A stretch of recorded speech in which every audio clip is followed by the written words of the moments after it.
Wednesday night was a busy one for Hoboken City Council as they discussed and voted on a number of measures ranging from a controversial redevelopment plan to parking. Hoboken Councilman at Large Peter Cammarano spoke to Hudson News Edition on the phone about those items and a few others. The parking measure was a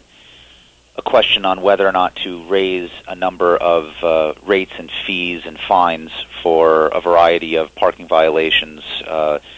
meter violations, parking in the wrong places,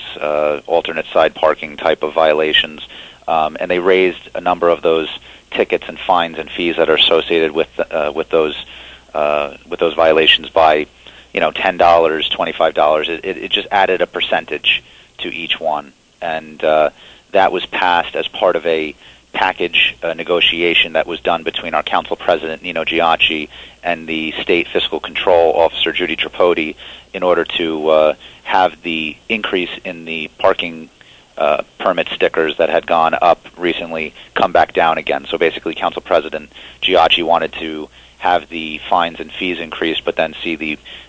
annual parking sticker cost come back down again to what it was in the previous year. On the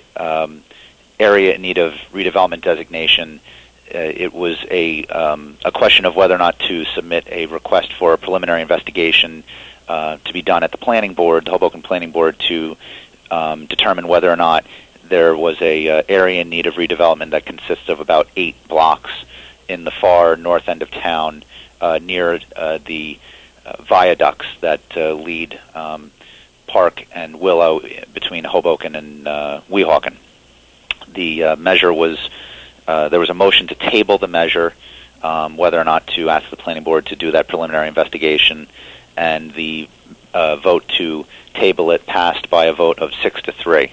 The council also introduced ordinances that could result in reduced salaries for council members. Both ordinances up for first reading last night were measures to decrease the salary of the mayor and council people by 10% each. There was some discussion on the record after the vote on the reduction in the councilperson's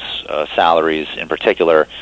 discussion about whether or not to subsequently withdraw that ordinance and reintroduce a new one where that 10% reduction, rather than being put back into the budget, it would go towards charitable donations that could be of the individual councilpersons up to their discretion.